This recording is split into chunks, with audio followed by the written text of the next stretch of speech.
aku pribadi tuh kuliahnya kayak nggak serius gitu. Karena yang pertama kuliahnya sambil kerja part time yang tadi udah disebutin. Saya dulu ngajar jadi tentor di JILS. Terus habis itu lebih sering main, lebih sering kelayapan, jadi kayak nggak terlalu menikmati kehidupan akademik dalam artian kehidupan di dalam kelas atau ngerjain tugas juga nggak pernah serius. Nah, pas kuliah S2 itu akhirnya baru merasakan, wah kayaknya ternyata enak banget ya yang namanya sekolah itu, ternyata enak banget yang namanya belajar itu gitu. Kalau misalnya kita menikmati atau ternyata akhirnya juga sebenarnya pada saat S2 itu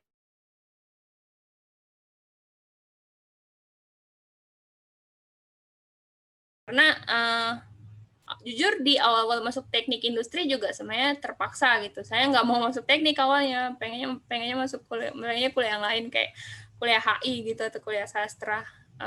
But anyway, akhirnya ibaratnya kayak udah dapet peak point-nya, udah dapet titik senangnya itu di mana.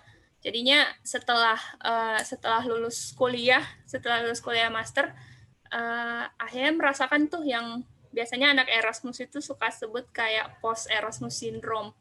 Jadi kayak ya udah sih udah selesai kuliah Erasmusnya dan kayaknya belum bisa move on dari kehidupan Erasmus itu, dari kehidupan kuliah, kehidupan master yang menyenangkan. Jadinya memutuskan ya udahlah setelah kuliah S2 nggak mau lagi balik jadi mbak-mbak kantoran, pengen jadi dosen aja, seperti itu. Tadi sudah di awal udah aku sebutin kayak dunia itu berbeda banget, apalagi secara personal. Saya kerjanya yang pertama kerja kantoran, yang kedua kerja kantorannya juga nggak biasa gitu. Apalagi kalau kita misalnya menyinggung dari sisi gender, biasanya kan perempuan kalau udah lulus ya udah sih kerjanya di kantoran, pakai baju bagus, kena AC kayak gitu. Tapi saya malah kerjanya di tambang, di mining, pergi ke lapangan panas-panas. Tadi mungkin udah lihat fotonya juga di awal. Jadi ibaratnya dulu saya selalu bilang di awal menjadi dosen ini tuh ibaratnya kayak rebuild my career. Jadi kayak semua yang udah dibangun di awal, semua yang udah dibangun di awal waktu menjadi inventory analyst dan kerja di mining, ibaratnya itu kayak di restart lagi, belajar dari awal, mulai dari awal lagi jadi dosen, belajar lagi kayak terjun di dunia akademik itu seperti apa gitu. Jadi ada banyak banget ya perbedaannya. Yang pertama environment jelas, lingkungannya itu sangat beda. Ibaratnya kalau tadi udah disebutin mining itu male dominant environment, karena kayak gimana ya, kayak 1:9 lah, 1 itu perempuan, 9 itu laki-laki, jadi kayak emang didominasi sama laki-laki. Dan waktu itu juga waktu saya masuk di mining, saya jadi karyawan termuda, jadi umurnya masih 21 tahun waktu itu, sementara yang lain tuh umurnya kayak udah akhir 20-an, sekitar 30 yang paling banyak gitu.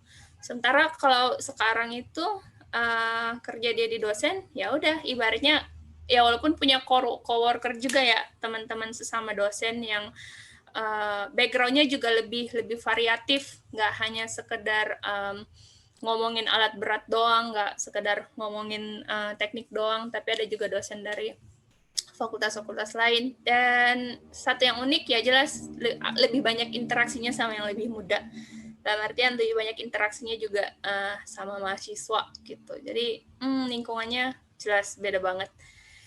Yang kedua, responsibilities, tanggung jawab. Saya pernah ditanya sama ibu saya, katanya yang mana sih lebih enak, kerja yang dulu apa kerja yang sekarang jadi dosen gitu. Karena ibu saya ngelihatnya kayak ini anak tuh kayaknya nyantai banget ya jadi dosen gitu. Tahu-tahu siang-siang bisa nonton Netflix gitu. Masih bisa tidur siang. Kadang saya suka tidur di kantor di kampus tempat saya ngajar. Kalau dosennya ngantuk boleh tidur gitu. Tapi beda gitu. Ternyata banyak juga orang yang mikir kayak perempuan itu lebih cocok deh jadi dosen, soalnya lebih fleksibel waktunya gitu dan sebagainya. Waktunya memang lebih fleksibel sih, tapi responsibilities-nya atau tanggung jawabnya ternyata nggak lebih sedikit daripada kalau kita kerja kantoran gitu. Ibaratnya kalau kerja kantoran tuh tanggung jawabnya ya udah sih lu kerjain apa yang diminta sama dosen lu kayak gitu. Lu kerjain apa yang emang jadi job desk lu gitu. Tapi kalau di dunia perkuliahan itu responsibilities-nya banyak banget. Yang pertama harus ngajar sesuai dengan Tridharma perguruan tinggi ya. Jadi harus ngajar, terus yang kedua harus bikin research, bikin penelitian, yang ketiga juga harus ada kegiatannya sama community service atau pengabdian masyarakat seperti itu. Dan ibaratnya mengajar itu katanya kan amal jariah gitu. Jadi terasa responsibility-nya dan terasa bebannya. Ibaratnya kayak ya udah aku nggak mau sekedar ngajar gitu, aku bukan hanya sekedar ngajar ngomong di depan kelas gitu, mahasiswanya ngerti nggak ngerti bodo amat kayak gitu, nggak bisa kayak gitu sih. Ada tanggung jawab moral yang juga ternyata lebih besar, kayak you have to make sure that they understand, you have to make sure that they ready to face the real world once they have graduate from the universities. Dan yang uniknya juga adalah di Sampurna University itu 98% dari mahasiswanya adalah beasiswa. Jadi itu yang bikin lebih terasa lagi responsibility-nya. Kalau misalnya mereka nggak diajarin yang benar, kasihan gitu. Kasihan beasiswanya, kasihan mereka akan lulus tanpa sebenarnya tahu apa-apa. Yang ketiga, the way you work. Ini sebenarnya bukan individualis sih, kayak tergantung dengan kondisi dan personal masing-masing ya. Ibaratnya yang pertama dari jam kerja. Kalau dulu di mining, aku jam kerjanya agak unik. Jadi dari jam 6 subuh sampai jam 3 sore. Jadi kalau kerjanya jam 6 subuh, jam setengah 4 itu udah bangun. Atau even jam 3 gitu. Terus habis itu dan selesainya jam 3 sore. Dan nggak ada overtime waktu itu, karena perempuan nggak boleh overtime kalau di mining. Waktu kerjanya emang strict banget, 8 jam. Tapi kalau di university kan lebih fleksibel gitu. Jadi kalau misalnya saya nggak ada kelas pagi, saya datangnya agak siang boleh gitu. Tapi kalau ada kelas sore yang sampai maghrib, ya pulangnya juga jadinya lebih sore, lebih malam. Dan salah satu juga yang bedanya ya the way I communicate, karena ibaratnya dulu waktu kerja coworkernya atau teman kerjanya itu lebih banyak yang lebih tua, karena ya tadi saya bilang ya saya diterimanya yang paling muda waktu itu. Jadi beda ketika harus berkomunikasi sama mahasiswa. Apalagi sekarang ya, kayaknya mahasiswa tuh nggak suka deh sama dosen yang terlalu stiff, terlalu kaku. Mereka justru senang secara personal sama dosen yang ngerti mereka, bisa jadi teman mereka gitu. Jadi then that's part of the way I work actually. Jadi orang bilangnya kayak, kok kamu aneh sama mahasiswa, ngomongnya lu gue gitu. Kesannya kayak nggak sopan. Tapi but that's the way I work gitu. That's the way I communicate. That's the way I engage with my student. Karena aku selalu merasa kayak ya udah, student itu sebenarnya bagian dari rekan kerja aku juga kayak gitu. Yang terakhir, career path. Career path-nya juga pasti beda ya. Karena ibaratnya kalau kita kerja kantoran, level atau step-nya itu in general biasanya kayak kamu jadi analis junior, habis itu senior analis, habis itu jadi supervisor atau jadi koordinator, terus habis itu jadi junior manager, terus habis itu jadi senior manager. Nah, sementara kalau di akademisi berubah lagi kan. Apalagi kondisinya misalnya kayak saya yang masih kuliah S2, masih lulusan master gitu. Kalau karirnya mau naik berarti harus kuliah S3 gitu. Terus ada jenjangnya juga kan kalau di dosen itu. Ibaratnya kayak jadi asisten ahli, terus habis itu jadi lektor. Kalau di dunia internasional sih biasanya mereka habis S3 mereka postdoc dulu, terus habis itu jadi asisten profesor, terus habis itu jadi associate profesor, terus habis itu jadi full profesor. Nggak ada yang bilang jadi manager atau jadi GM gitu. Kalaupun misalnya punya jabatan struktural seperti itu, ya paling jadi dekan atau jadi rektor atau kepala divisi apa gitu yang biasanya juga berkantor di rektorat. Jadi kalau di akademis itu karirnya ada dua, ada jabatan struktural dan ada jabatan fungsional yang tadi aku sebut, kayak istilahnya kayak professorship path. Nah itu namanya jabatan fungsional. Oke, yang berikutnya, jadi kalau misalnya mau jadi dosen atau ibaratnya memasuki akademik itu sebagai dunia baru yang awalnya kamu udah punya karir yang lain sebelumnya, atau ya udah sih bahasanya kayak pengen banting setir lah, jadi mbak-mbak kantoran, terus habis itu jadi kakak-kakak dosen. Apa sih yang harus dipersiapkan? Yang pertama, yang jelas itu yang namanya higher degree. Jadi beda ya kalau misalnya kita kerja di kantoran, ya udah lulus S1 bisa langsung kerja gitu kan. Bisa langsung kerja di kantor, terus habis itu nggak wajib S2. Kalau misalnya banyak dari teman-teman aku yang mereka mulai dari lulus S1, levelnya masih trainee, terus habis itu performance-nya bagus, karirnya naik terus, dan saya sekarang udah jadi manajer. Nah, itu mereka nggak merasanya juga kayak, ya udah sih ngapain aku mau kuliah S2 gitu, karir aku juga udah bagus kok tanpa harus kuliah lebih tinggi lagi. Nah tapi kalau misalnya di dunia akademik itu sesuatu hal yang mandatory atau ya obligatori lah, harus punya higher degree. Ibaratnya paling rendah itu levelnya adalah level master gitu, karena kamu nggak bisa atau nggak boleh ngajar anak S1 atau anak bachelor, ya harus punya master's degree dulu gitu. Even kayak aku misalnya, aku cuma bisa ngajar bachelor, ngajar anak master nggak bisa. Kenapa? Karena aku belum punya gelar S3, belum punya PhD. Jadi sekolah lagi itu satu hal yang wajib, hal dasar yang harus kamu punya. Terus yang kedua, teaching and research skills. Ini lebih ke soft skill sih sebenarnya. Kalau untuk research sendiri kan sebenarnya kayak yang tadi aku bilang ya, Tridharma perguruan tinggi itu sebenarnya ada 3, ngajar, terus habis itu research penelitian, satu lagi community service atau pengabdian masyarakat. Ya pengabdian masyarakat itu biasanya kayak KKN lah kalau di PTN kayak gitu. Kalian juga sebenarnya melakukan pengabdian masyarakat. Terus kalau research ya harus bikin penelitian, harus publish paper atau karya tulis ilmiah, istilahnya seperti itu. Tapi jadi sebenarnya kerjanya dosen tuh nggak hanya sekedar ngajar aja. Tapi sebenarnya yang aku perhatikan adalah justru karena banyak dosen, at least dosen di masa aku kuliah S1 dulu, mereka terlalu sibuk dengan project, dengan research-nya sampai teaching-nya itu terbengkalai gitu. Pernah nggak sih kalian, atau sering nggak sih kalian mengalami kelasnya tiba-tiba di cancel gara-gara dosennya ada urusan, ada proyek kayak apa gitu sebagainya. Kayaknya di PTN itu, di perguruan tinggi negeri itu sering banget deh gitu. Padahal sebenarnya ngajar itu adalah hal pertama yang harus kita lakukan. Dan banyak juga dari dosen, at least yang aku pelajarin dulu waktu aku kuliah S1, mereka pintar.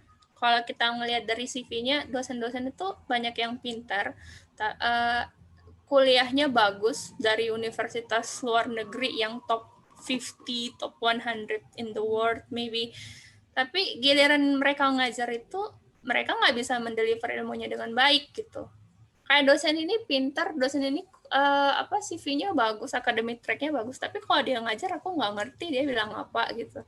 Bahkan dulu aku punya dosen yang kayak, ya udahlah si bapak tuh kalau ngajar kayak dia ngajar buat bikin dirinya ngerti sendiri gitu. Jadi punya skill mengajar, punya skill kayak gimana sih kamu mendeliver knowledge kamu, apa yang mau kamu ajar supaya bisa ngerti ke student atau ngerti ke mahasiswa, itu juga skills yang penting banget gitu.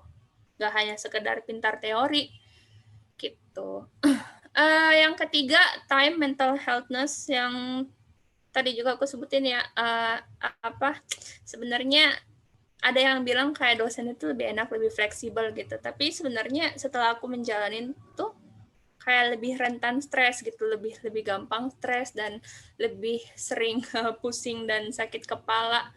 Ibaratnya itu kayak kalau kerja kantoran itu ya udah lu kerja 8 to 5, selesai kerja gitu, cek log pulang, habis itu bebas deh. Pengen jalan sama teman, pengen langsung pulang, pengen nongkrong dulu, oke, udah bebas gitu. Tapi kalau jadi dosen atau berkarir di akademisi, ya itu tadi ya, teaching, research, community service, kerjanya emang banyak banget gitu, nggak habis-habis. Dan kalau nggak bisa memaintain mental dengan baik juga akhirnya jadi stres sendiri gitu. Dan satu lagi yang bilang jadi dosen atau jadi akademisi itu waktunya fleksibel, belum tentu. Karena justru ternyata sangat menyita waktu yang namanya berkarir di akademisi itu. Apalagi mungkin orang yang kayak seperti saya ya, yang backgroundnya ibaratnya science and technology, science and technology, itu sebenarnya yang paling diminta dari kamu adalah waktu kamu gitu. Kamu harus bisa mendedikasikan hidup kamu. Karena normally students itu atau misalnya researcher, at least yang di level S3, mereka dalam sehari itu bisa sampai 12 jam ada di lab kayak gitu. Kayak ya kebayang dong tiap hari 12 jam, let's say kamu datang ke kampus jam 8 pagi, ya udah paling cepat pulangnya jam 8 malam atau jam 9 malam gitu. Bahkan teman-teman aku pernah ada yang kuliahnya di Taiwan S2, dia pulang dari labnya jam 11, ditanyain sama temennya jam 11 malam, tapi ditanyain sama temennya, kamu kenapa kok cepat pulang, kamu lagi sakit ya, kayak gitu. Padahal udah jam 11 malam loh waktu itu. Jadi emang harus bisa siap dengan, ibaratnya sebagian besar waktu pribadi dari hidup kamu tuh harus kamu dedikasikan juga untuk karir kamu. Oke. Kedua dari terakhir ya slide-nya.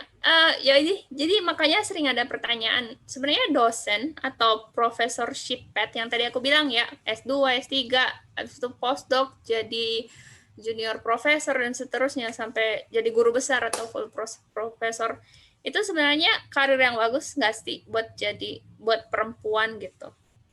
Sebenarnya tergantung ya. Ibaratnya kayak kalau kamu mau mengejar sampai jadi full profesor gitu, mungkin itu karir yang bagus. Tentu saja itu karir yang bagus gitu. Tapi lebih kayak ke apa kamu siap nggak sih untuk menjalani itu semua. Coba deh kalian perhatiin kalau misalnya ada acara di Rektorat Unhas itu kayak acara syukuran guru besar. Kebanyakan guru besar kan profesor ya, kebanyakan dari mereka kan laki-laki ya. Jarang banget tuh ada dosen perempuan yang jadi guru besar, jadi guru profesor, jadi profesor. Ibaratnya kalau misalnya dia jadi dosen, ya udah hanya jadi dosen aja, yang dalam artian datang ngajar, habis itu udah pulang. Kadang nggak datang, kadang dicari di WA last minute bilangnya nggak bisa ada kelas kayak gitu. Jadi it depends on, tergantung kalian mau menjadi akademisi seperti apa gitu. Kalau cuma hanya jadi dosen yang dosen sekedar dosen, datang pas ngajar, habis ngajar pulang, ya udah nggak apa-apa gitu. Tapi kalau emang pengen punya karir yang bagus, pengen ya ibaratnya kalau kalian kerja kantoran, siapa sih yang nggak mau jadi manajer kayak gitu kan? Ya sama kayak berkarir di akademik. Kalau misalnya kalau misalnya pengen jadi profesor, jalannya itu panjang. Yang pertama lama banget. Untuk jadi profesor bisa paling cepat mungkin syukur-syukur kalau bisa 10 tahun dari kamu lulus S3 gitu. Jadi emang jalannya panjang. Dan ya sebagai perempuan ada ini ya, ada PR tambahannya lagi, apalagi kalau misalnya kalian udah berkeluarga, gimana sih harus bagi waktu gitu buat pasangan kalian, buat anak-anak kalian. Sementara untuk penelitian, untuk research sendiri, apalagi untuk saya misalnya yang background-nya teknik, normally orang itu sampai 12 jam sehari kerjanya gitu. Jadi well, that's actually depends on your condition, depends on your readiness, kalian, dan depends on what you want to be in the future. Kalau misalnya mau jadi sekedar dosen aja, well, go on. But if you want to be a very good person in your sector or in your background, for example, so you have to fight more, you have to dedicate yourself more, your energy, your time, even your money, your personal life, seperti itu. Jadi ya tergantung dari kalian sih ready-nya apa enggak. Tapi kalau ditanya, aku pribadi ditanya, jadi kalau Jenny sendiri pengen jadi pengen karirnya seperti apa di masa depan? Yang jelas aku nggak mau jadi dosen yang tadi ya, dosen yang gitu-gitu aja yang hanya sekedar jadi dosen. Pengennya memang punya karir profesor, dan untungnya sebelum terjun ke akademik, aku ibaratnya sebelum terjun dan sebelum banting setir ke akademik itu, alhamdulillah aku udah tahu bahwa resikonya seperti ini, jalan yang harus dijalani seperti ini, ya jadi mau nggak mau ya memang harus sabar, nggak boleh ngeluh dan harus tekun, itu aja. Jadi ya itulah, semoga jadi inspirasi buat kalian. Jadi sebenarnya balik lagi ke ini ya, balik lagi ke pribadi masing-masing. Jangan terpaku sama postingan-postingan orang-orang yang di Instagram. Wah, kayaknya seru banget tuh mereka sekolah di luar negeri, fotonya jalan-jalan terus. Kuliah S3 di luar negeri, fotonya jalan-jalan terus. Sesungguhnya jalan-jalan itu cuma buat buang stres aja ya, karena di balik semua itu sebenarnya ada banyak hal lain, kayak waktu, tenaga yang udah kita korbankan juga. Ya, jadi nggak apa-apa lah buang, ibaratnya waktu, tenaga, dan uang, kita udah korban waktu dan tenaga buat kuliah, ya nggak apa-apa lah kita korban uang dikit buat jalan-jalan gitu, biar tadi ya bisa memelihara mental healthness. Jadi balik lagi, kalian ready atau enggak untuk itu. Oke, itu sekian dari saya. Thank you so much udah diajak berpartisipasi dan sedikit sharing. Kayaknya mohon maaf ya kalau misalnya kelamaan dari waktu yang diminta. Kadang kalau ngomong suka nggak sadar sih kalau kepanjangan.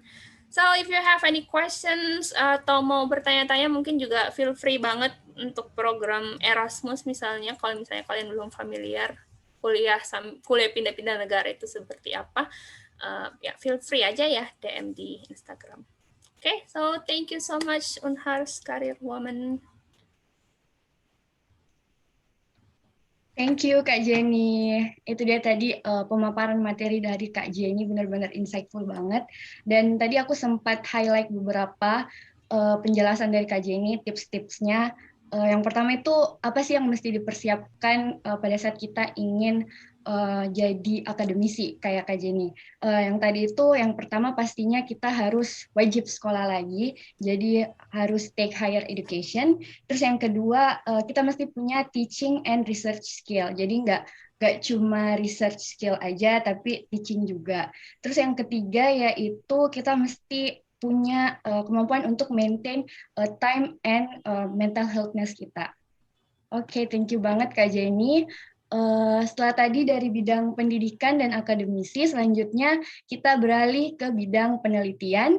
Meet your alumni, Kak Konita Kurnia Anjani, yang merupakan alumni dari Fakultas Farmasi Universitas Hasanuddin Angkatan 2012.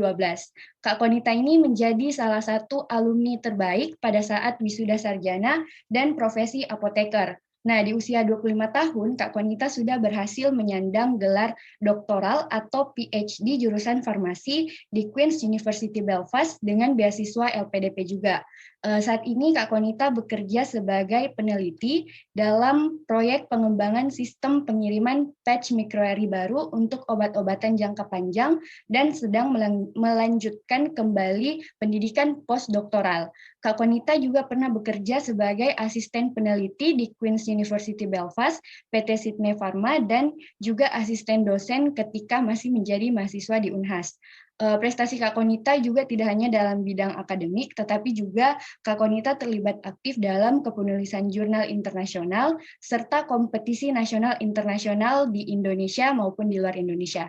Nah, tanpa berlama-lama lagi, langsung saja kita sambut Kak Konita Kurnia Anjani. Halo Kak Konita, are you there? Yes, halo, Assalamualaikum. Waalaikumsalam. Halo Kak. Oke, ya. Oke, kepada Kak Konita langsung saja saya persilahkan untuk memaparkan materinya. Silakan Kak, time is yours. Thank you. Ini udah kelihatan kan muka saya atau belum? Belum Kak. Oh, belum. Bentar ya.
Oke, ya sorry ada kendala teknis. Oke, Assalamualaikum warahmatullahi wabarakatuh. Ya, jadi tadi sudah diperkenalkan sama kakak moderator sedikit tentang saya, dan tadi saya sudah ikuti juga beberapa pemaparan dari Kak Jenny, dan itu sangat jelas sekali, bagus sekali penjelasannya, lengkap tentang bagaimana dunia akademik dengan bagaimana karir kedepannya, begitu, yang insight-insight yang memang perlu kita tahu sebelumnya. Dan sekarang kalau saya kan memaparkan tentang bidang penelitian, tapi sebenarnya kalau mau dilihat lebih jauh, bidang saya ini tidak terlalu jauh dengan bidang yang telah Kak Jenny paparkan gitu, karena penelitian sama akademik itu kok saling berkaitan erat. Yang membedakan adalah kita lebih lama di lab untuk peneliti, dan kalau untuk akademiknya lebih lama di kampus mengajar dan sebagainya. Oke, nanti akan saya jelaskan lebih lanjut lagi tentang itu. Jadi sekarang ya ini temanya karena saya juga akan cerita beberapa hal tentang bagaimana perjalanan kemarin, bagaimana bisa dokter 25 tahun, pada saat usia 25 tahun, terus bagaimana apa yang menjadi keputusan untuk bekerja sebagai peneliti dibandingkan dengan pekerjaan-pekerjaan yang lain seperti itu. Nah, jadi sedikit mau cerita tentang perjalanan akademik saya. Jadi saya ini sebenarnya orang Palu, Sulawesi Tengah. Jadi saya lahir dan besar di Palu. Saya SD sampai SMP di Palu, Sulawesi Tengah. Mungkin sekarang Palu sudah cukup terkenal ya, bukan? Ya, cukup banyak lah ditahu di Indonesia sejak musibah tahun 2018. Jadi orang sudah banyak tahu. Dulu waktu saya kecil, waktu saya keluar kota, terus tanya, kamu dari mana? Dari Palu. Palu di mana ya? Itu ya, tapi ya itu. Jadi saya dulu tuh SD sampai SMP di Palu. Kemudian saya dapat beasiswa untuk sekolah di Man Insan Cendekia Gorontalo. Waktu itu dapat beasiswa dari Kementerian Agama, karena Man Insan Cendekia Gorontalo itu dibangun oleh Pak Habibie. waktu itu. Jadi saya 3 tahun boarding school di sana. Kemudian setelah lulus dari SMA, kemudian saya hijrah lagi, merantau lagi ke Sulawesi Selatan. Jadi 3,5 tahun kuliah di Unhas, angkatan 2012, Fakultas Farmasi. Kemudian setelah itu lanjut 1 tahun untuk profesi apoteker. Lalu setelah itu, setelah lulus apoteker, saya berangkat ke UK untuk kuliah master dan PhD di sini. Seperti itu. Terus, jadi ini, kalau ditanya bagaimana perjalanannya, bagaimana persiapannya, apa yang disiapkan untuk bisa berangkat sampai ke sini, untuk bisa dapat lolos, untuk bisa dapat beasiswa, untuk bisa dapat supervisor, untuk bisa lanjut sekolah lagi. Jadi kalau mau dibilang misalnya gitu, kayak saya sekolah, saya bisa dapat beasiswa, saya bisa kuliah di sini, itu bukan hal yang harus dipersiapkan 1-2 hari. Jadi memang untuk melanjutkan sekolah, untuk berangkat, untuk study abroad, itu butuh persiapan berbulan-bulan, bahkan bertahun-tahun. In my case, saya itu persiapan untuk mulai mencari supervisor, mulai mencari ide-ide penelitian, mulai meng-email satu-satu profesor itu sejak tahun 2016. Jadi saya kan angkatan 2012. Jadi sejak awal 2016, semester 7, saya itu sudah email profesor satu-satu, tanya mereka mau tidak jadi supervisor saya. Jadi istilahnya melamar supervisor. Karena mungkin, jadi S2, waktu itu saya niatnya mau ambil S2, mau ambil master. Nah, master yang saya incar itu adalah master by research. Jadi beda kalau misalnya ada kalau misalnya di UK, itu ada master by course, sama ada master by research. Nah, kalau master by course itu, dia punya modul, dia punya kelas, dia harus kuliah, duduk di kelas, seperti itu. Jadi, dan itu biasanya 10 bulan sampai 12 bulan, jadi hampir 1 tahun. Nah, kalau untuk research, itu 2 tahun full research. Tanpa kelas, tanpa harus duduk mendengarkan dosen bicara, dan lain-lain. Nah, karena waktu itu saya berpikir, saya memang passion-nya, saya memang sukanya tuh betah sekali di lab. Jadi, saya tuh kalau pulang dari kampus, selesai laboratorium, mungkin di farmasi itu kita selesai aktivitas itu jam 7 malam. Saya tuh di Unhas bisa sampai jam 10 malam di lab, nggak tahu bikin apa, kayak cuma campur-campur jadi, terus submit di karya tulis. Makanya saya bisa pergi jalan-jalan gratis keliling Indonesia waktu itu, dan alhamdulillah bisa mengunjungi beberapa negara juga, karena hasil sampai jam 10 malam di lab, nggak jelas sebenarnya bikin apa, tapi akhirnya dihubung-hubungkan dan dijadikan karya tulis, atau dijadikan abstrak, dijadikan beberapa project kayak gitu. Nah, jadi waktu itu saya sudah tertarik untuk penelitian di bidang kulit.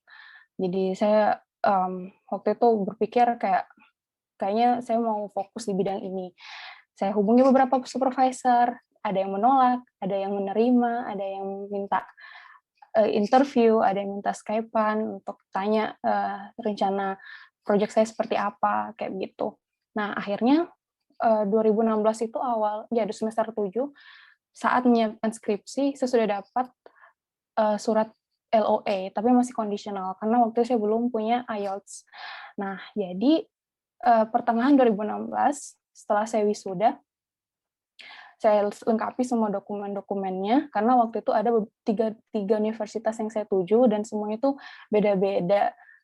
Ya, 3 lah sasarannya, 3, terus ada beda-beda persyaratannya. Jadi waktu itu pertengahan Juni, saya sibuk setelah wisuda, jadi banyak mempersiapkan syarat-syaratnya, terus kayak belajar IELTS waktu itu, otodidak, karena saya tidak punya waktu untuk kursus dan lain-lain. Lalu akhir 2016 saya tes tes IELTS, terus kemudian ternyata waktu itu tiba-tiba LPDP itu ganti skema. Jadi kalau memang kalian teman-teman semua mau apply LPDP, jadi siap-siap harus update terus informasinya, karena kita tidak tahu tiap tahun itu mereka ganti-ganti terus persyaratannya lah, timeline-nya lah, apanya lah. Jadi harus update terus dan tidak bisa selalu berpedoman sama alumni-alumni sebelumnya karena mungkin saja case-nya berbeda. Lalu waktu itu 2016 ternyata LPDP tidak buka, padahal waktu itu harusnya 2 tahun sekali. Jadi waktu itu malah LPDP itu bukanya 4 kali dalam setahun. Jadi saya itu sudah sasar-sasar untuk saya akan ikut LPDP akhir 2016 karena sudah punya IELTS, saya sudah punya waktu itu LOA unconditional, terus saya sudah punya selengkap semuanya, tapi ternyata LPDP belum buka. Akhirnya saya memutuskan untuk lanjut apoteker karena waktu itu saya tidak berpikir untuk tidak melanjutkan apoteker, tapi ternyata ya daripada kosong, nggak ada kerjaan, jadi saya lanjut lagi apoteker, kuliah setahun sambil menunggu LPDP buka.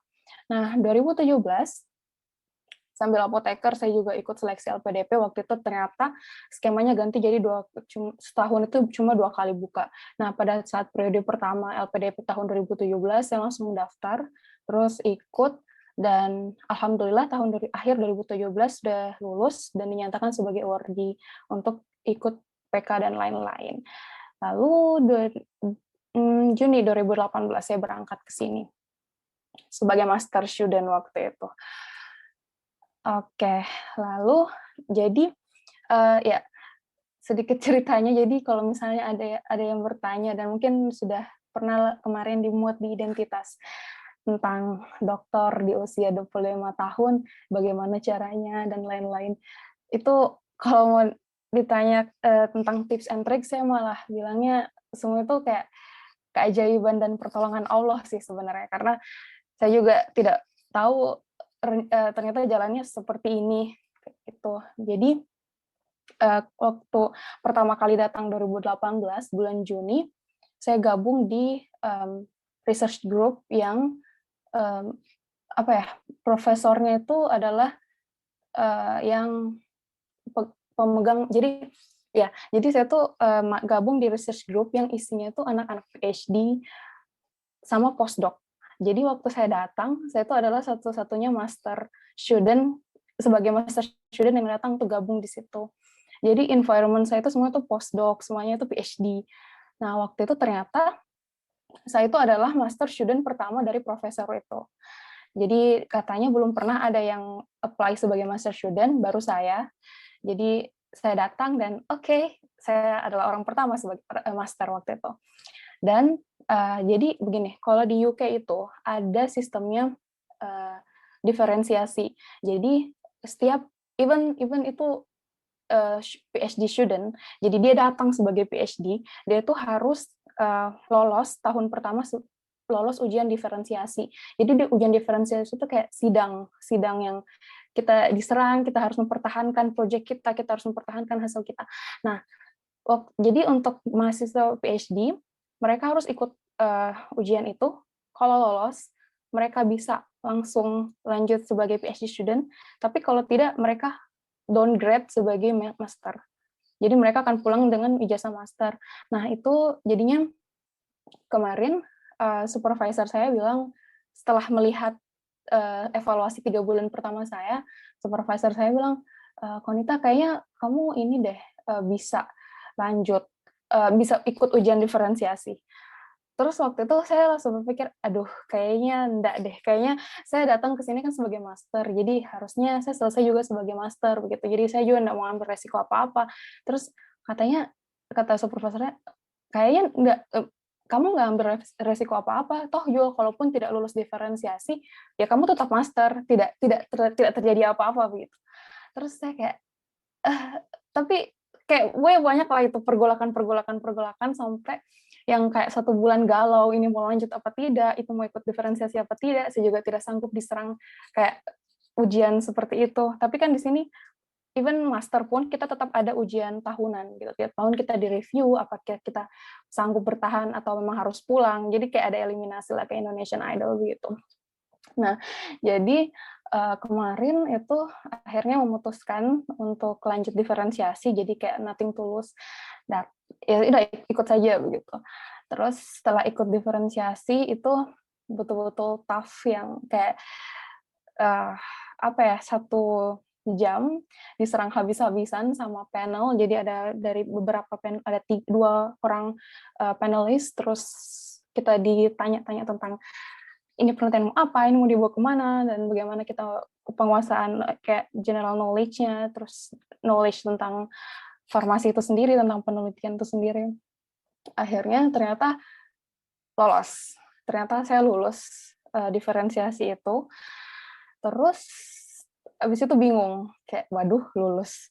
Ya terus kayak ternyata terus lalu saya ngurus ini kan, pengajuan transfer ke LPDP dari master ke PhD, dan ternyata memang ada peraturan baru waktu itu sama LPDP, tidak LPDP sudah tidak mengakomodir perpindahan jenjang itu, karena sebelumnya memang ada case seperti itu, dan mungkin agak saya tidak mengerti bagaimana urusan birokrasi di internal sana. Terus ya jadi saya tidak diizinkan untuk lanjut.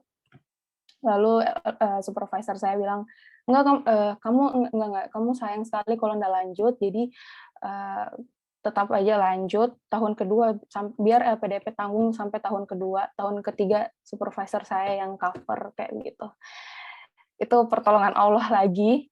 Jadi waktu itu kayak oke, tapi masalah selanjutnya adalah visa saya waktu itu kan kalau di UK itu kita apply visanya cuma 2 tahun, kita betul-betul dikasih cuma 2 tahun. Tapi kalau untuk student kita dikasih kayak additional 6 bulan.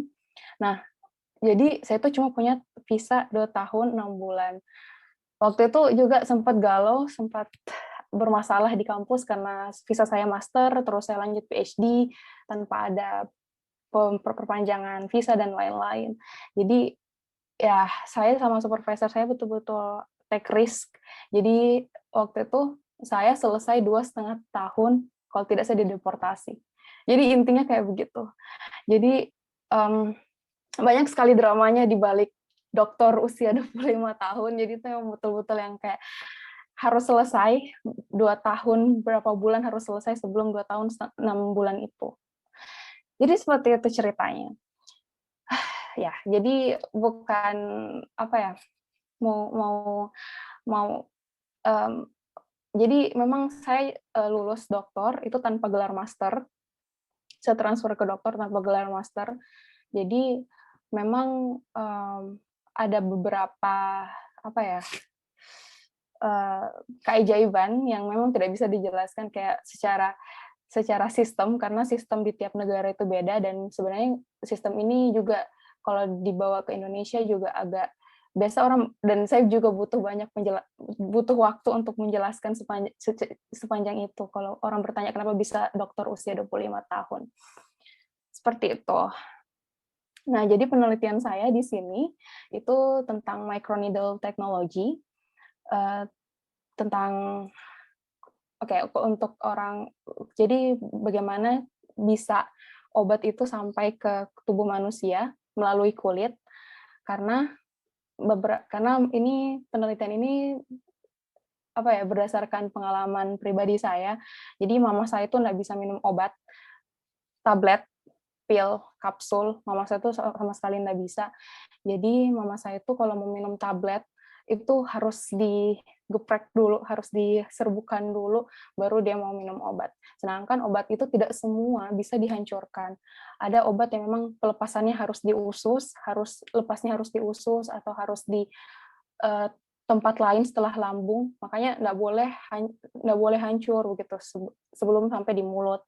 Nah, jadinya saya berpikir bagaimana caranya saya bisa menemukan sebuah metode yang bisa atau membantu menghantarkan obat-obat itu tanpa diminum. Dan apalagi saya taunya kalau orang-orang itu benci suntikan. Suntikan itu kan sakit, dan mungkin orang kayak mau disuntik tiap mau minum obat begitu. Nah, kalau microneedle ini yang saya teliti di sini, yang saya kembangkan di sini adalah microneedle yang dia kayak jarum tapi bentuknya mikro, jadi kayak permukaannya itu kayak lidah kucing gitu, yang tidak terlalu tajam, tidak terlalu tidak sakit kalau ditaruh di kulit. Dan dengan microneedle ini diharapkannya nanti mungkin ke depannya saya lihatnya saya dilihat di Indonesia itu untuk diaplikasikan kepada anak-anak kecil untuk dikasih vaksin, diimunisasi, jadi tidak ada drama-drama tangisan lagi di posyandu, tidak ada lagi yang menangis-menangis lagi ketika disuntik seperti itu. Untuk orang-orang yang takut sama jarum suntik ini sangat bermanfaat. Nah, itu dan saya kemarin project PhD saya tuh fokusnya di tuberkulosis, penghantaran obat-obat tuberkulosis, dan memang di Indonesia tuberkulosis masih sangat tinggi. Jadi dengan adanya microneedle ini harapannya orang mungkin setelah tidak harus minum obat tiap hari, jadi bisa taruh tempel patch-nya kayak seminggu sekali atau 1 bulan sekali, tergantung dengan kebutuhannya masing-masing. Seperti itu. Nah, karena saya diberikan tugas sama panitia tentang ngobrol banyak tentang penelitian, tentang dunia penelitian. Nah, jadi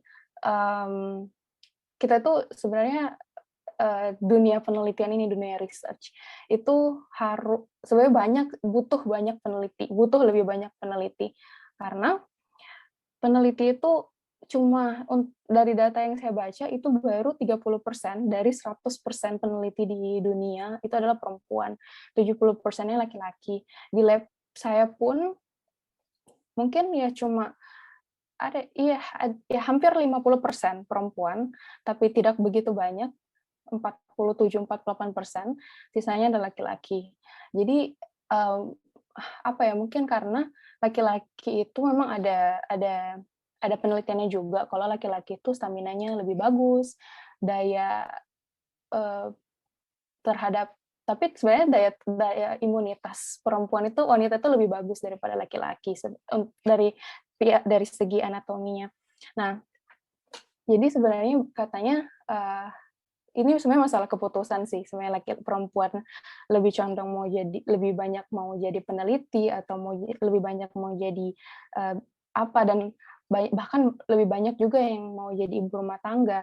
Dan saya tidak mendiskreditkan pilihan-pilihan itu karena kita semua bisa memilih apa saja, kita semua bisa hebat di bidang mana saja, dan salah satunya juga peneliti. Nah, kenapa dunia butuh lebih banyak peneliti? Yang pertama, perempuan itu lebih peka. Perempuan itu jauh lebih peka daripada laki-laki. Ya, itu juga sudah banyak dibuktikan dengan penelitian. Selain baper yang biasa kita sudah diklaim sebagai itu, kita sudah di labeling kalau perempuan itu baper, kita juga sebenarnya lebih peka terhadap isu masalah-masalah di sekitar kita begitu. Jadi kalau misalnya kita bisa kayak lebih tahu, ini masalahnya ini, kira-kira penyelesaiannya apa. Karena sebenarnya saintis itu kerjanya adalah cari masalah, terus cari solusi. Itu saja yang dibikin tiap hari. Cari masalah, cari solusi, publikasi. Cari masalah, cari solusi, publikasi. Dan saintis itu kerjanya bagaimana kita bisa mengerti dunia ini dengan lebih baik. Nah, jadi kalau misalnya perempuan lebih banyak terjun di bidang penelitian, artinya kita diharapkan kita bisa lebih peka dengan masalah-masalah yang terjadi di sekitar kita, dan kita bisa lebih tahu, penyelesaiannya ini. Kita bisa lebih banyak diskusi sama laki-laki yang lebih objektif, karena perempuan memang cenderung lebih subjektif daripada laki-laki. Tapi itu hasil penelitian, tapi untuk beberapa aspek tidak bisa juga signifikan itu, dinyatakan signifikan itu, tapi ya umumnya seperti itu. Lalu yang kedua, perempuan itu lebih tekun dan detail. Jadi mungkin ini fenomena yang terjadi di sekitar kita ya, kayak perempuan itu lebih, kalau untuk jadi juara kelas, kalau untuk IPK tertinggi, untuk apapun itu yang butuh ketekunan sama detail itu pasti perempuan bisa jadi juara satu. Even karena saya sudah berumah tangga, jadi kalau tiba-tiba suami tanya, ini di mana, di situ. Biasa dia taruh barang di mana, terus saya tidak pernah lihat, terus dia tanya sama saya, terus saya dapat di situ. Padahal sebelumnya dia sudah cek di tempat itu, tapi dia juga tidak dapat di situ. Jadi memang betul-betul perempuan itu bisa lebih detail, bisa lebih tekun juga kan untuk satu pekerjaan yang berulang-ulang. Jadi dan saintis memang butuh hal-hal seperti itu. Terus hal yang lebih penting adalah kita butuh suara, kita butuh perwakilan untuk di bidang saintis. Karena ketika wanita tidak, jadi pernah ada suatu ketika penelitian tentang penyakit jantung gitu. Nah, wanita itu untuk penyakit jantung sendiri, wanita itu punya gejala-gejala yang beda dengan laki-laki. Dan laki-laki itu tidak akan tahu, peneliti laki-laki ini tidak akan tahu kalau kita itu punya gejala yang berbeda kalau tidak ada perwakilan wanita di bidang itu. Seperti itu. Nah, jadi itu baru masalah gejala penyakit jantung. Belum lagi karena kita perempuan, kita yang tahu misalnya siklus kewanitaan kita, misalnya kita menstruasi bagaimana, dan ada wanita-wanita lain mengalami hal yang berbeda dengan kita begitu. Even kayak saya mungkin gejala menstruasi saya seperti ini, teman saya yang wanita yang lain gejala menstruasinya beda, dan hal-hal yang seperti itu yang tidak bisa diketahui oleh laki-laki, dan mereka tidak tahu bagaimana rasanya, dan mereka tidak tahu apa yang harus dilakukan untuk mengatasi masalah-masalah seperti itu. Nah, itu dari segi biologi, dari segi kesehatan, dari segi kedokterannya. Mungkin masih banyak hal-hal lain yang kita butuh representatif kita di situ gitu. Untuk kita butuh suara-suara wanita ada di situ. Nah, jadi kalau ada yang mau jadi peneliti ke depannya, silahkan. Nah, ini ada quotes dari Marie Curie yang memang cukup ngena di saya. Be less curious about people and more curious about ideas. Jadi ternyata wanita itu memang ya saya juga menyetujui ini, wanita itu lebih banyak ingin tahunya, lebih curious, sampai ada yang bilang apa ya, kayak misalnya kita begini, saya juga sempat ngobrol-ngobrol sama teman-teman saya, mereka tuh kalau nge-stalk orang IG atau gebetan begitu, itu bisa sampai sehari itu sudah dari gebetan, dari kita yang tidak tahu siapa-siapa, terus kayak kita mau nge-stalk seseorang, itu sampai satu hari kalau dihabisi dengan nge-stalk itu, kita jadi tahu rumahnya di mana, dia tahun 2018 di mana, dia tahun 2015 sama siapa, dia tahun kapan, dia lagi suka apa, dia hobinya apa, kita tuh sampai tahu kayak begitu, dia dekatnya sama siapa, terus oh kayaknya cewek ini pernah ini, terus kita buka IG ceweknya, terus ceweknya lagi bikin, jadi kayak kita langsung bisa punya peta kehidupan dia tuh dalam satu hari itu.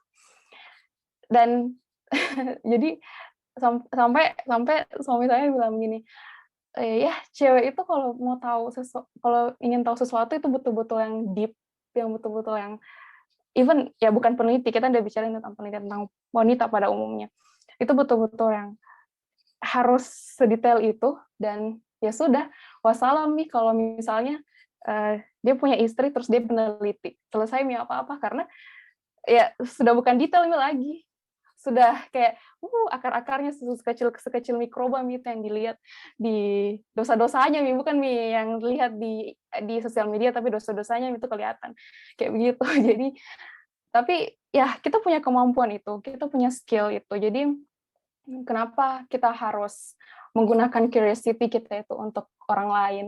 Kenapa curious? Kenapa kita bisa sebetah itu pantengin IG orang, stalking gosip-gosip di Lambetura, di gosip-gosip, sampai mungkin ada yang baca sampai detail komen-komennya orang tentang Nisa Sabian lah, siapalah itu ya, maksudnya yang kayak artis-artis yang sampai begitu gitu. Jadi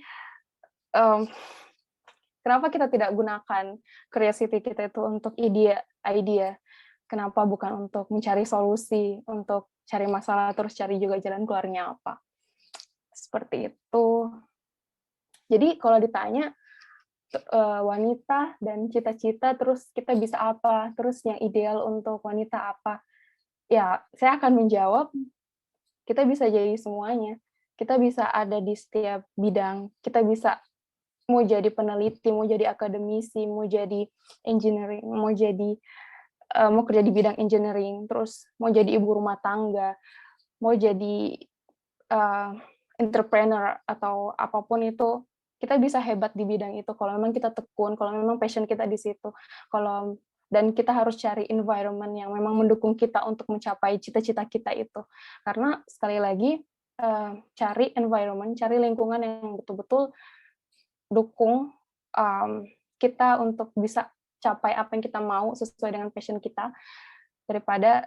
Dan kalau misalnya kalian sudah merasa lingkungan kalian tuh toxic, lingkungan kalian itu menghambat, kayak tidak mendukung, kalau misalnya itu ya sesimpel kalau bilang kayak lihat, karena saya pernah ada di lingkungan seperti itu, jadi kayak misalnya teman kalian melakukan sesuatu yang kalian suka dan kalian tahu ini mau dibawa kemana, terus ada bisikan-bisikan yang nah kayaknya kamu nggak cocok di situ, kayaknya sudahlah nggak usah kayak begitu, kayak perempuan nggak cocok di bidang itu, perempuan tuh cocok di rumah, punya anak, melayani suami, masak dan lain-lain.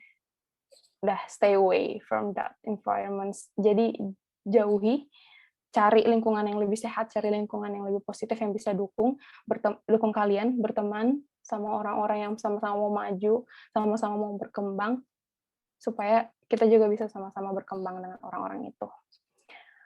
Oke, jadi sekian curhat saya, curcol saya.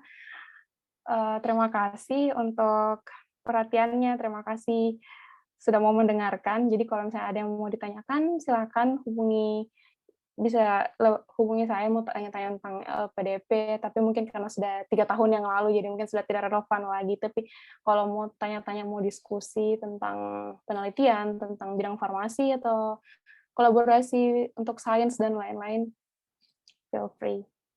Terima kasih. Thank you so much Kak Konita, sesinya benar-benar menginspirasi sekali. Tadi aku sempat highlight beberapa, mulai dari persiapan Kak Konita untuk kuliah di luar negeri dengan cara cari supervisor, kemudian cari ide penelitian dan mempersiapkan IELTS-nya bahkan sebelum lulus. Nah, kemudian aku tadi juga highlight banyak mengenai peneliti perempuan di dunia yang jumlahnya cuma 30%.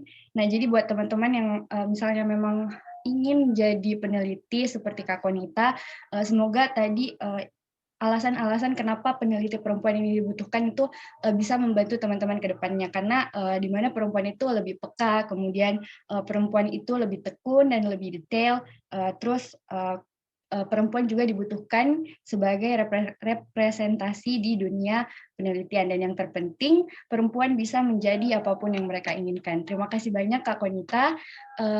Selanjutnya kita akan memasuki sesi question and answer bersama Kak Jenny dan Kak Konita.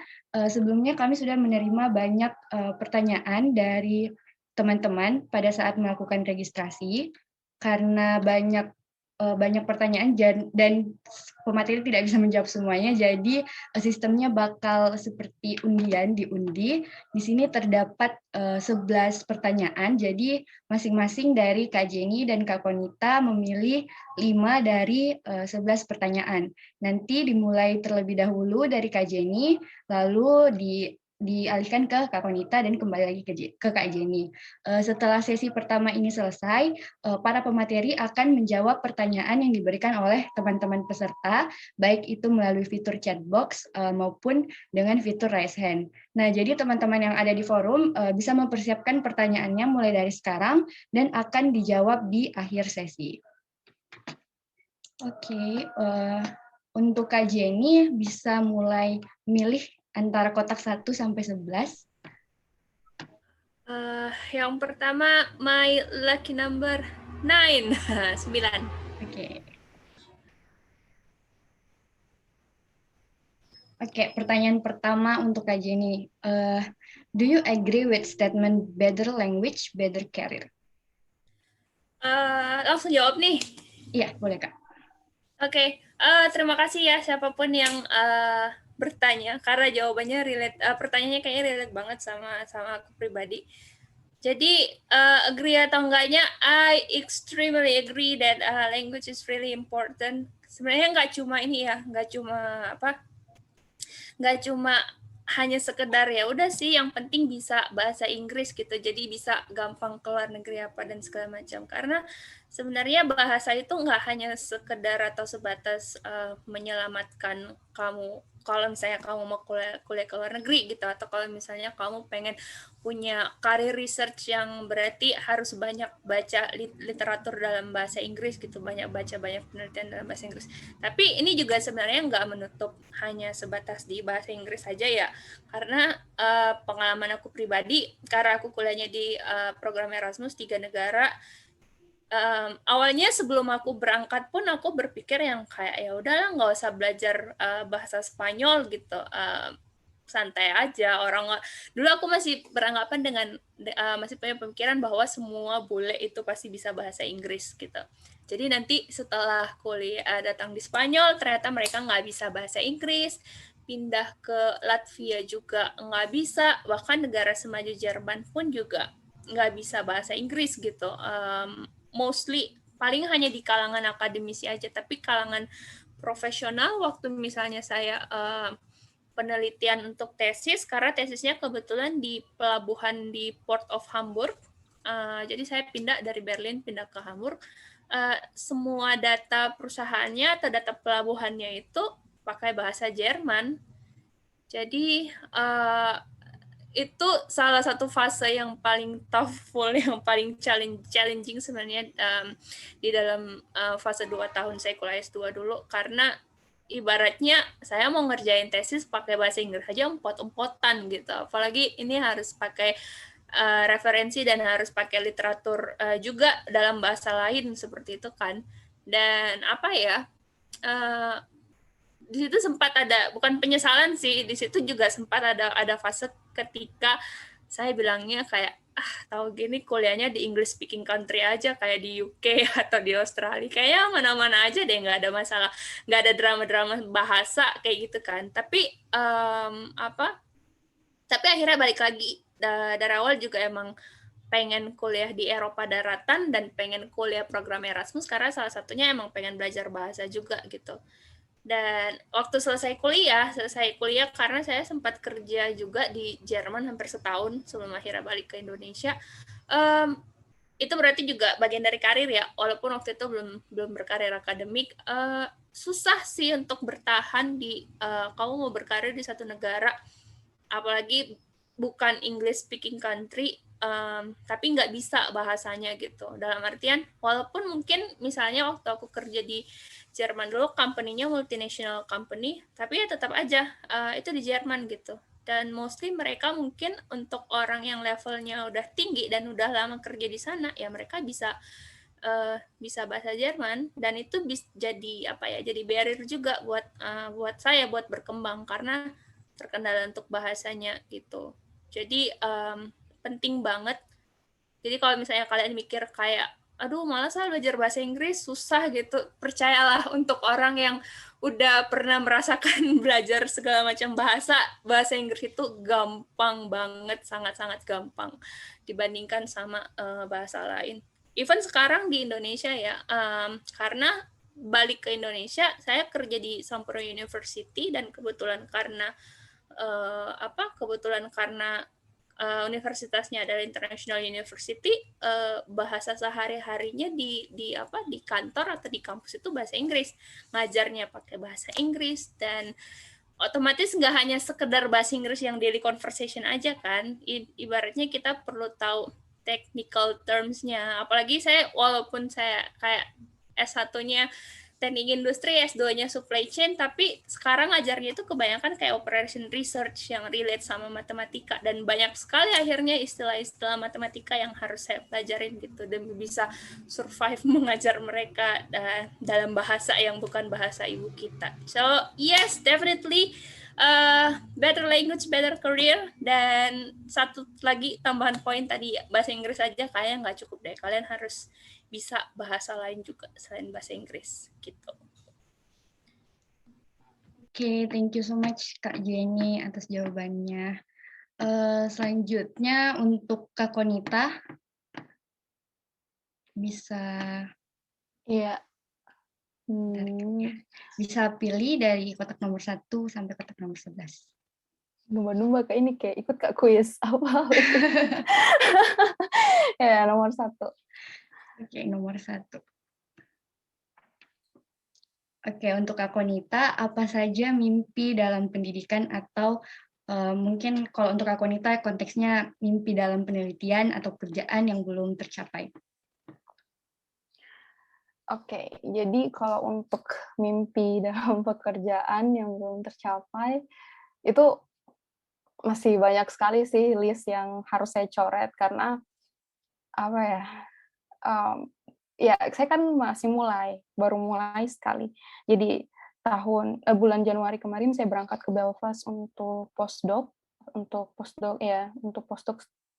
mungkin beberapa tahun, let's see. Tergantung juga. Jadi selama postdoc ini saya betul-betul kayak belajar begitu untuk jadi peneliti yang independen itu seperti apa, untuk bisa bangun karir yang buat grup sendiri, untuk bisa cari grant sebanyak mungkin, untuk bisa berkembang sendiri sebagai salah satu grup research sendiri itu juga butuh perjalanan yang panjang. Jadi sebenarnya kalau ditanya apa saja mimpinya, ya masih banyak sekali, masih mau menemukan sesuatu yang betul-betul bisa diaplikasikan ke masyarakat, karena setahu saya untuk bidang saya kan kayak microneedle technology itu belum ada di Indonesia. Indonesia belum punya fasilitas untuk mengembangkan itu, untuk mengaplikasikan ke masyarakat, apalagi untuk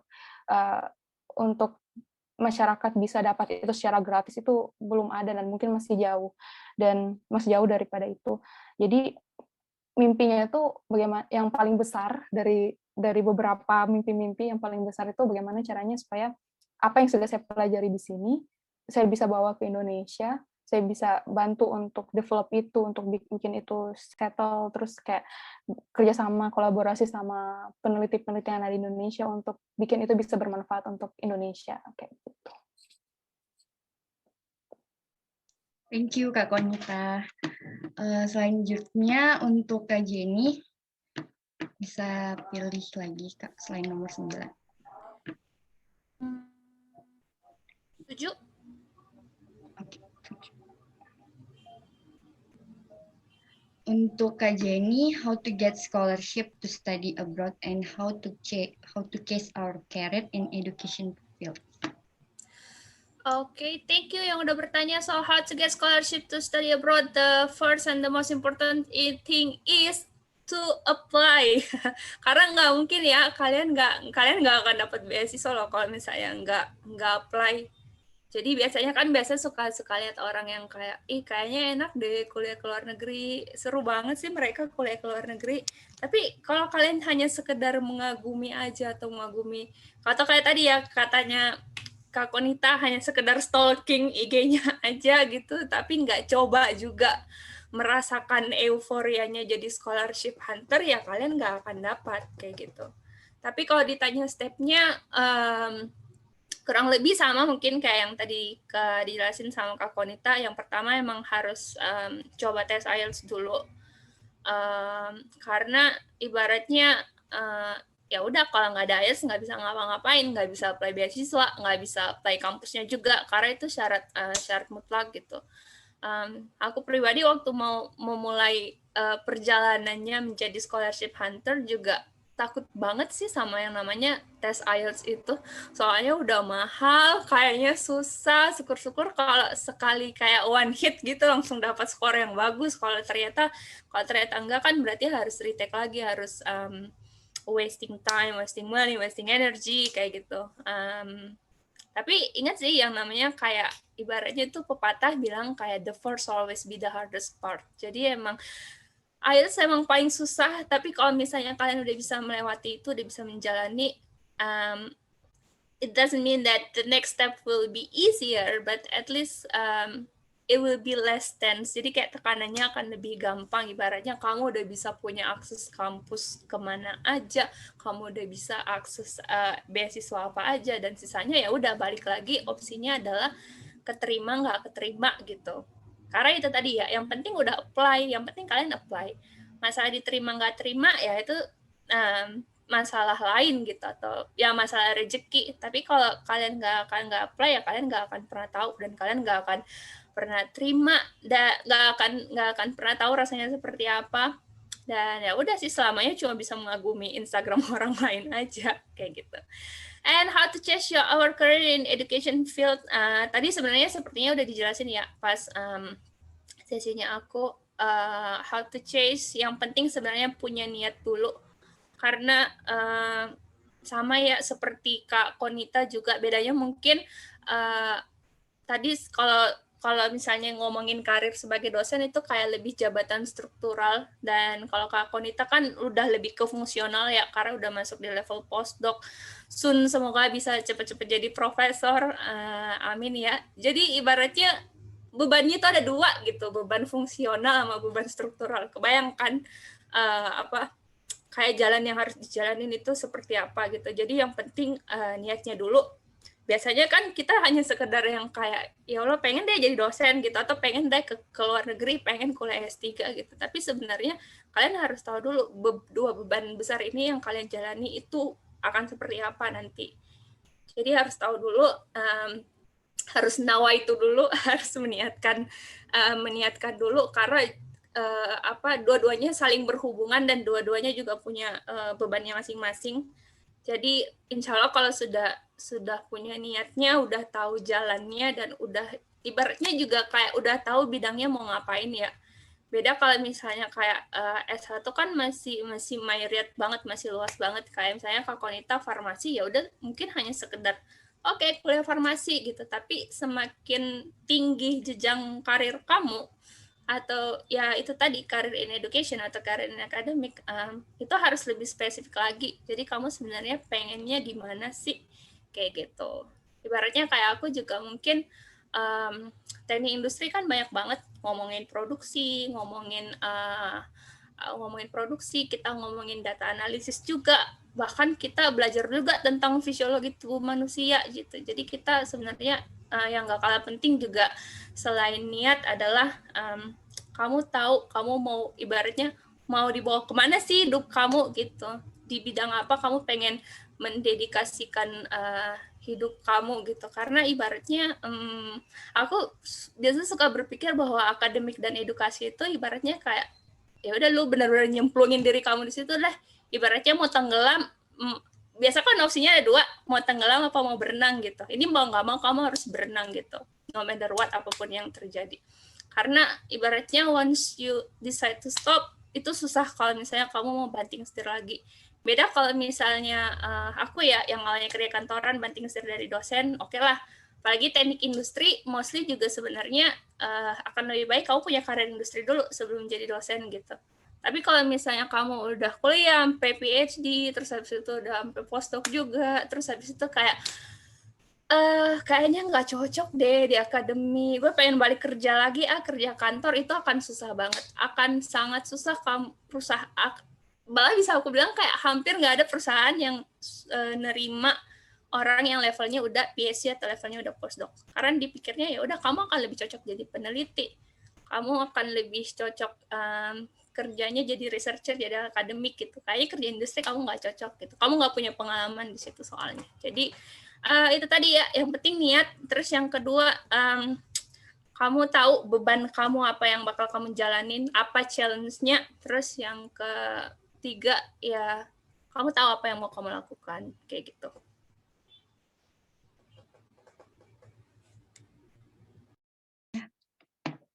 Oke, thank you Kak Jenny. Buat Kak Konita bisa pilih lagi Kak. 5. Nomor 5.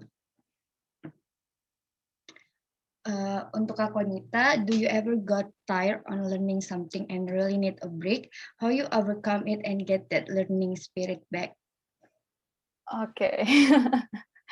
Oke, terima kasih nih pertanyaannya. Kayaknya mengingatkan ya.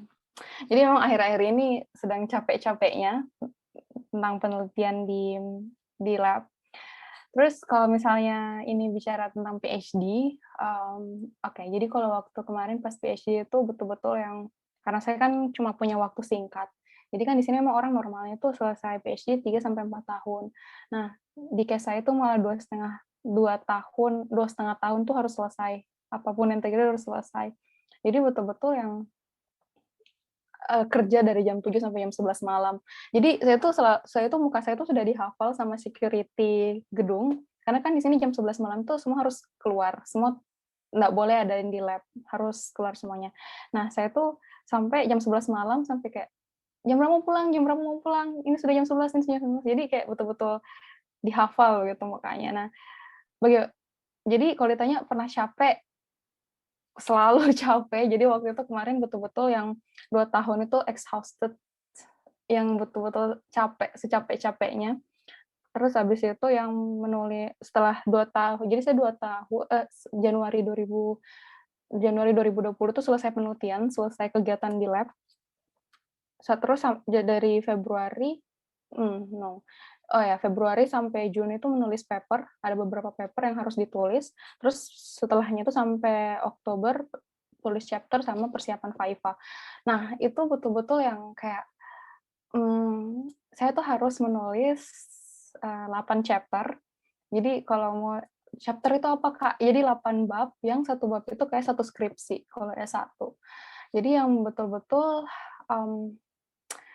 yang pagi sampai, jadi dari rutinitas yang pagi sampai malam di lab, itu pagi sampai malam harus di depan laptop mengetik apapun yang ada di kepala kita, terus kayak dalam bahasa Inggris pastinya, dan harus mengolah apa yang ini. Jadi betul-betul yang tesis saya 400 halaman itu kayak rasanya, oh my God, akhirnya ya gitu. Jadi itu yang betul-betul pas lihat tesis 400 halaman sudah dijilid, itu kayak, oke, di sini sudah hasilnya seperti ini, kayak gitu. Jadi pas lihat itu jadi, oh ya, jadi sudah capeknya hilang lagi, terus lanjut lagi pekerjaan yang lain. Terus akhir-akhir ini kalau capek, ya pulang, terus misalnya kan memang karena pekerjaan peneliti begitu ya, betul-betul bukan 9 to 5 kerjanya, ya dari pagi sampai malam.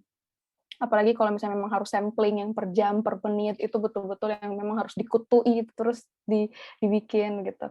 Jadi memang ketika tahu resiko untuk jadi peneliti seperti itu, ya memang harus siap dengan semua resiko itu, dan memang harus tahu bagaimana caranya untuk mengatasi kecapean itu. Dan untungnya support system saya betul-betul ini ya, kayak kalau saya capek, biasa memang ya pulang, terus masak. Jadi masak itu betul-betul refreshing untuk saya. Masak, terus ngobrol sama keluarga, ngobrol sama teman. Jadi itu yang bisa refresh lagi. Kayak gitu. Jadi ya, tapi masing-masing orang pasti ada titik paling capeknya sama cara masing-masing untuk overcome itu. Jadi find your way, find your own way. Thank you, Kak Konita. Buat yang terakhir, karena waktunya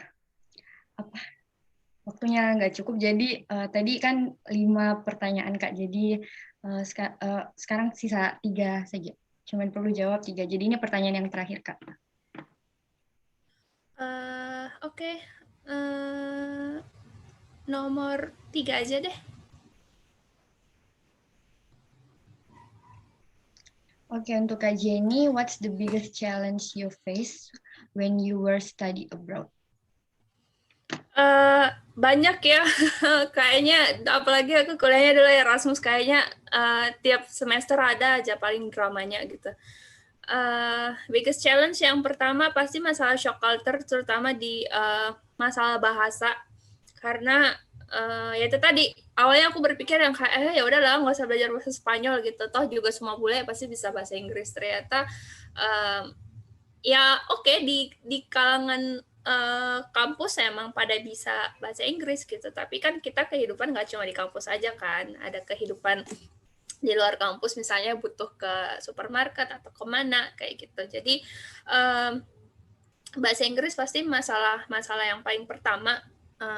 Terus yang kedua, dan itu juga biasanya umumnya orang hanya mengalami satu kali aja gitu. Apalagi kayak kalau misalnya kamu kuliah full time di Jerman, mungkin masalah bahasa itu kayak cuma di awal-awal aja gitu. Habis itu di semester 2, semester 3 kayaknya udah nggak ada masalah deh karena udah terbiasa gitu. Tapi aku mengalami masalah itu hampir setiap semester gitu. Karena tiap semester pindah negara, berarti belajar bahasa baru juga gitu. Jadi emang bahasa sih masalah terbesar yang pertama. Apalagi ya? Terus masalah yang kedua sebenarnya masalah ibadah. Walaupun waktu itu juga nggak ini ya, walaupun waktu aku kuliah dulu aku belum pakai jilbab, tapi beda gitu sama di Indonesia yang ya udah lu pasti tahu gitu jam 6 lewat itu maghrib, terus habis itu jam 12 itu duhur kayak gitu kan. Nah utamanya di Eropa karena negaranya negara 4 musim, ya udah peredaran mataharinya kan pasti nggak sama sepanjang tahun gitu. Jadi sebelum aku kuliah di Eropa itu kayak aku nggak pernah bergantung sama aplikasi Muslim Pro. Ini tuh kayaknya tiap saat pasti dicek gitu. Karena tiap hari pasti berubah dan itu sangat berpengaruh banget sama aktivitas kita gitu. Ibaratnya yang kayak kalau misalnya kita kuliahnya atau aktivitasnya pas lagi summer, yang ya udahlah sholat juga ntar juga paling malam gitu kan. Biasa kayak pernah ya jam 11:30 gitu baru masuk Isya atau 10:30 gitu baru masuk Isya, ya udahlah nggak apa-apa bisa di rumah aja, nanti siangnya kita bisa kelayapan kemana dulu gitu. Tapi begitu winter jaraknya itu kayak beda banget, kayak apa ya, jam 4 sore jam 2 siang itu duhur, jam 12 siang itu duhur, jam 2 siang itu asar, jam 4 sore itu maghrib, terus tahu-tahu jam 6 udah ini aja, jam 6 udah isya aja gitu. Jadi kayak tiap 2 jam sekali itu udah harus sholat. Dan kalau misalnya kita lagi di luar rumah, nggak kayak di Indonesia gitu yang kayak ya udahlah cari di masjid terdekat gitu, itu nggak bisa yang kayak gitu kan. Apalagi termasuk waktu aku di Latvia yang hampir rumah ibadah kayaknya masjid nggak ada, itu pun kayak cuma kayak satu apartemen kecil yang diubah jadi masjid komunitas orang-orang Muslim. Jadi itu dan itu juga challenge-nya nggak cuma di kehidupan sehari-hari ya, bahkan pada saat kamu traveling juga. Satu yang memorable experience banget waktu aku ke Iceland karena itu pas lagi winter. Jadi subuhnya itu jam 11:30 siang. Nggak siang juga sih karena baru subuh ya. Pokoknya 11:30 AM. Terus habis itu isyanya itu jam 3:30 PM gitu, jam 4 sore. Dan waktu asar sama duhur sama asar itu kayak cuma jeda 10 menit aja gitu. Jadi kayak ya udah kita sholat di jalan, sholat 10, habis itu duduk-duduk ngobrol 10 menit, tahu-tahu udah asar lagi gitu. Jadi kayak gimana sih ibaratnya ya memaintain iman kita di sana gitu, jangan terlena sama dunia, kita ngejar karir, ngejar akademik, ngejar sekolah gitu. Itu sih not to mention challenge-nya juga kalau misalnya kita puasa lagi ini ya, lagi bulan lagi summer gitu.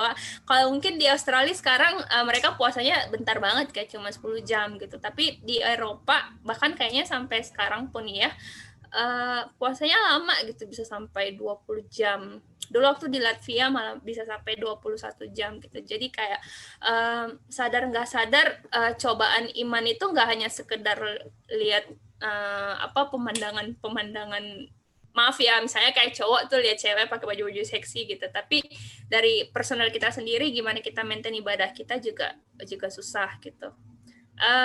Satu lagi yang nggak kalah penting challenge-nya adalah challenge mental gitu. Ibaratnya kalau kamu kuliah di luar, ibaratnya kalau di Indonesia itu kayak ya teman dekat kamu mungkin teman satu kampung atau teman dari SD, teman dari SMA gitu. Kalau ada apa-apa bisa tinggal curhat, bisa tinggal ngobrol gitu. Tapi kalau di luar negeri tuh walaupun mungkin kamu punya teman orang Indonesia, nggak semuanya bisa diajak curhat sepersonal itu atau seterbuka itu gitu, karena kita masing-masing punya masalah sendiri dan punya kesibukan masing-masing gitu. Dan kalaupun misalnya kamu punya teman atau sahabat yang nggak seorang Indonesia, ya itu juga susah, karena somehow kayaknya curhat itu lebih enak kalau curhat pakai bahasa Indonesia daripada curhat pakai bahasa Inggris kayak gitu. Jadi biasanya itu juga jadi challenge, apalagi kalau kamu udah rentan, apalagi kalau misalnya kamu orangnya yang rentan depresi. Aku ingat zaman aku kuliah dulu itu 3 tahun berturut-turut, 2014, 15, aku baru datang 2016 kan, tapi 15, 16, 17 itu 3 tahun berturut-turut ada 3 orang mahasiswa Indonesia di Jerman yang bunuh diri gara-gara nggak tahan dengan mental dan pressure belajar di Jerman itu gitu. Jadi itu sih dua hal yang mungkin secara fisik, secara visual, secara Instagram nggak terlihat gitu, tapi itu adalah hal normal dan hal biasa yang sering dihadapin kita kalau misalnya kita lagi kuliah di luar negeri. Itu sih challenge-nya. Oh, satu lagi, kadang susah loh nyari sambal atau nyari Indomie yang rasanya enak.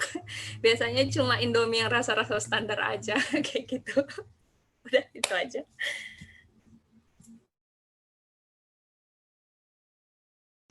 Oke, thank you Kak Jenny. Dan pertanyaan terakhir untuk Kak Konita. Silakan Kak. Nomor 7.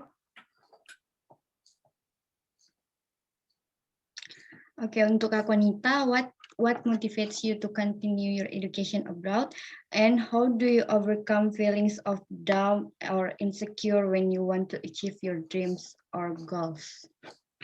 Oke, jadi sebenarnya kan sudah sempat saya singgung tadi apa yang memotivasi saya begitu. Jadi yang pertama, untuk kenapa saya ambil project research ini, karena yang pertama itu mama saya udah bisa minum obat yang diminum dan harus kayak dihancurkan dulu. Jadi berangkat dari keresahan pribadi sih sebenarnya. Dan kalau misalnya kenapa, apa yang memotivasi saya untuk kuliah di luar negeri, ya karena pertama, jadi waktu itu saya baca tentang, kan saya tertarik sama penghantaran obat melalui kulit. Jadi skin delivery begitu. Jadi sampai sekarang terbawa, jadi ternyata lebih suka main-main skincare yang kayak begitu. Nah, waktu itu saya banyak baca paper tentang skin, tentang kulit, tentang bagaimana caranya obat bisa dihantarkan melalui kulit tanpa rasa sakit. Nah, itu ternyata yang punya paten itu tidak ada di Indonesia. Yang punya paten tentang microneedle pun ini, itu yang supervisor saya, dan itu adanya di UK atau Amerika. Cuma 2 negara itu. Jadi, dan itu alasan saya kenapa saya harus kuliah di luar negeri. Kenapa saya harus tuju 2 universitas ini kayak gitu. Dan itu sih yang motivasi terbesar saya. Terus kalau bagaimana overcome doubt atau insecure, ya pastilah di sepanjang perjalanan persiapan pastilah ada ragu sama diri sendiri, ragu sama kayak, apalagi kalau pas IELTS itu yang kayak orang lain ikut les, ikut bimbingan, ikut yang private, kayak ya les private begitu, terus kayak saya cuma belajar dari buku sendiri, terus ngomong sendiri di cermin. Itu betul-betul insecure yang kayak, aduh ini bisa nggak ya, ini 2 juta lagi berapa begitu, yang kalau diulang lumayan yang kayak begitu juga. Karena dan apa ya, waktu itu kan juga saya tesnya di Makassar, dan itu susah sekali untuk dapat jadwal di Makassar. Jadi waktu itu IELTS di Makassar itu agak jarang, kayak sebulan cuma sekali. Berarti memang harus buang-buang waktu lagi untuk tunggu lagi selanjutnya. Tapi itu sih kuncinya, minta banyak doa, terus minta doa sama orang tua. Itu sih yang saya ini. Jadi kalau saya ragu atau lagi sedih atau tiba-tiba lagi capek, atau memang karena pengaruh hormon juga, kayak perempuan itu kayak saya capek sekalian, tiba-tiba tidak ada angin, tidak ada apa, tiba-tiba keluar air mata sendiri, nangis, kayak biasa seperti itu dan itu langsung berpikir, oke, harus telepon mama, harus ini. Jadi memang ada session yang kayak eksperimen gagal terus misalnya di lab. Terus tiba-tiba saya telepon mama, terus ngobrol kayak ngalor ngidul, terus kayak ngobrol, "Ma, lagi sedih gini, terus mama, "Oh ya nanti ini ya didoakan supaya eksperimennya lancar." Terus tiba-tiba besok eksperimennya langsung berhasil. Jadi memang betul-betul harus minta doa sama orang tua, apapun itu. Jadi kalau pas ragu, pas insecure, pas merasa kayak aduh ini lagi down sekali, lagi merasa nggak bisa bikin apa-apa, itu minta doa sama orang tua. Jadi saya kan tuh kalau habis telepon mama, habis telepon papa, terus kayak dikasih penenangan, terus dibilang iya didoakan dan lain-lain, itu langsung kayak bangkit lagi semangatnya, langsung tidak ragu lagi, tidak insecure lagi kayak gitu. Apalagi kalau misalnya nanti sudah berumah tangga, sudah punya suami, dia juga harus minta doa sama suami, harus minta ridho juga sama suami. Jadi itu sih yang ini dari saya.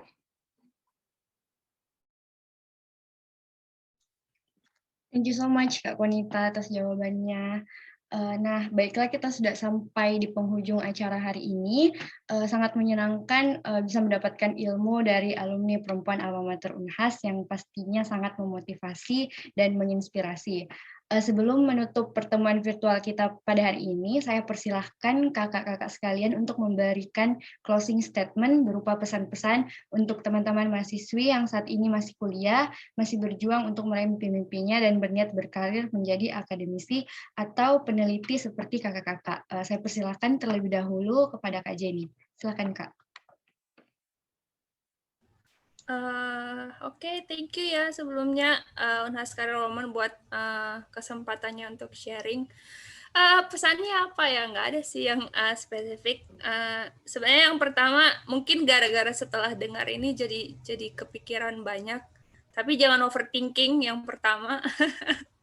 Karena opsi kehidupan itu banyak banget ya, apalagi kalian kan sekarang mungkin mayoritas masih kuliah gitu. Ntar kalau misalnya udah deket-deket lulus atau udah lulus, pasti pertanyaan garis besarnya paling cuma 3 gitu, kayak kalian mau ngapain habis ini, mau kerja, mau sekolah lagi, atau mau nikah gitu.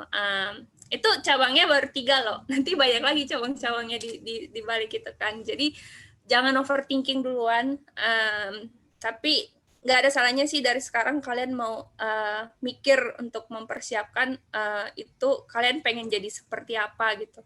Ibaratnya kalau misalnya mau langsung kuliah atau kalau misalnya tertarik ya berkarir di bidang akademik atau di education, kalau misalnya mau langsung kuliah, langsung fokus di jenjang itu seperti Kak Konita, well, that's a good option.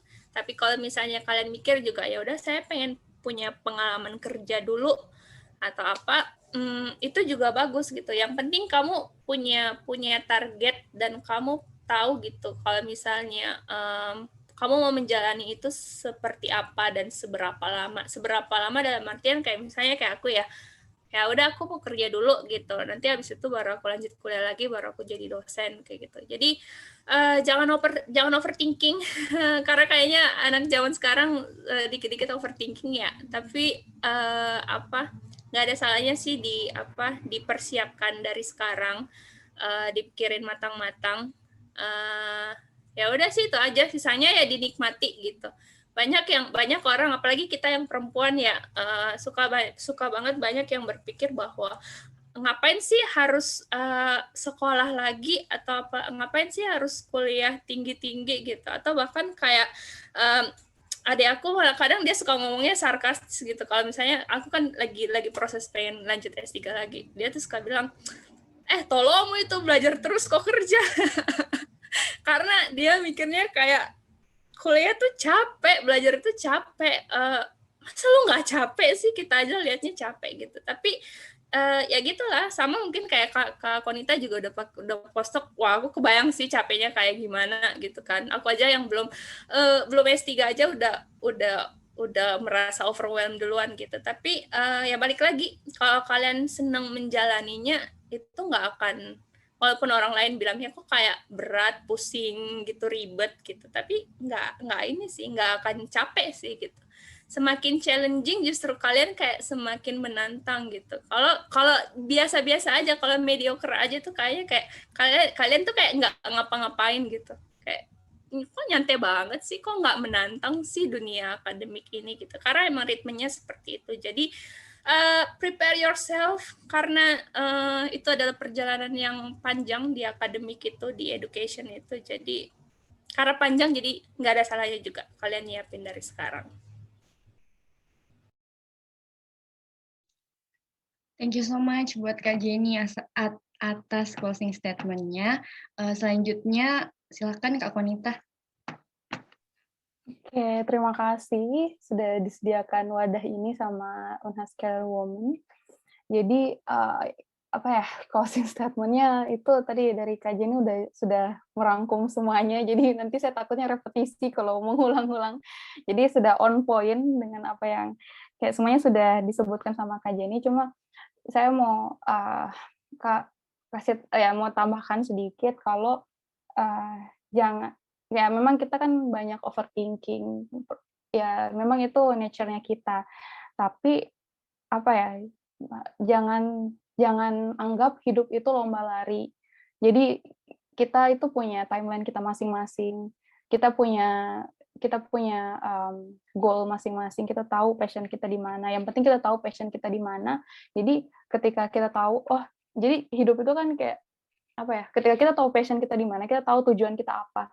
Jadi kita jadi lebih jelas begitu. Jadi kalau kita cari alamat, kita tahu kita mau kemana. Bukan yang kayak keliling, kemudian nyasar kemana, terus itu. Jadi kalau misalnya, jadi menurut saya kalau kita tahu passion kita apa, kita walaupun kita tahu kita capek, memang ada beberapa hal yang bikin kita capek, bikin kita menangis, tapi setelah itu kita tahu how to bounce back-nya itu bagaimana gitu, how to overcome itu, tahu kita harus apa.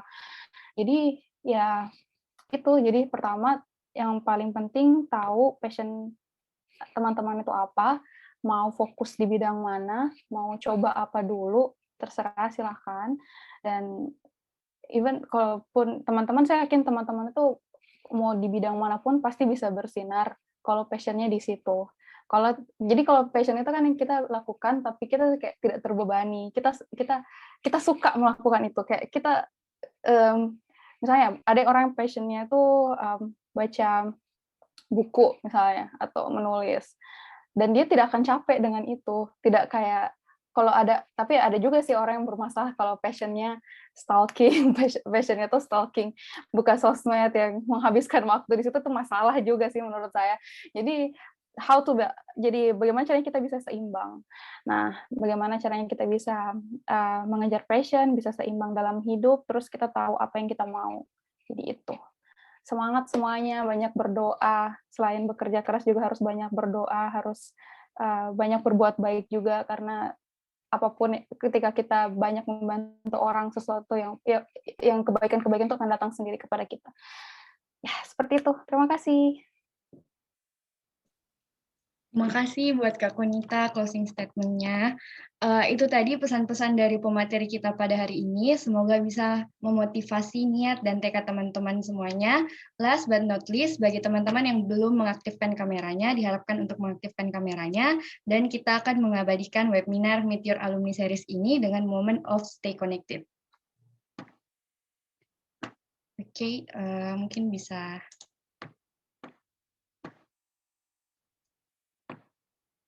yang SS.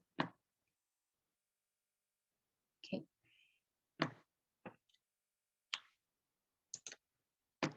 Oke. Mungkin bisa dihitung mundur yang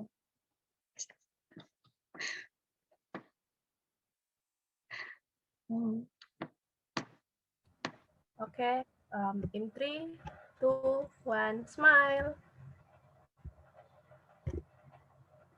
Oke, terima kasih.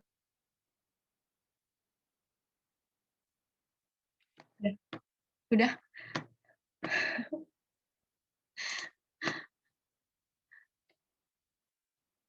Sekian dan terima kasih kepada semua pihak yang sudah terlibat pada webinar hari ini. Terima kasih banyak yang sebesar-besarnya untuk kakak alumni kita yang telah bersedia meluangkan waktu, tenaga, dan pikirannya untuk berbagi ilmu kepada kita semua. Semoga apa yang telah dipaparkan menjadi ilmu yang bermanfaat untuk kita. Dan juga terima kasih banyak untuk teman-teman peserta yang sudah hadir pada hari ini. Semoga webinar ini memberikan kalian pengetahuan baru terkait karir di dunia pendidikan maupun penelitian, serta menjadi jembatan untuk mengenal alumni perempuan Unhas, dan pastinya bisa menjadi ajang motivasi bagi kalian. Stay safe and stay healthy. Jangan lupa tetap ikuti kegiatan kami di Instagram @unhascareerwoman, dan sampai jumpa di webinar Meet Your Alumni Series selanjutnya. Stay connected with Unhas Career Woman. Wassalamualaikum warahmatullahi wabarakatuh.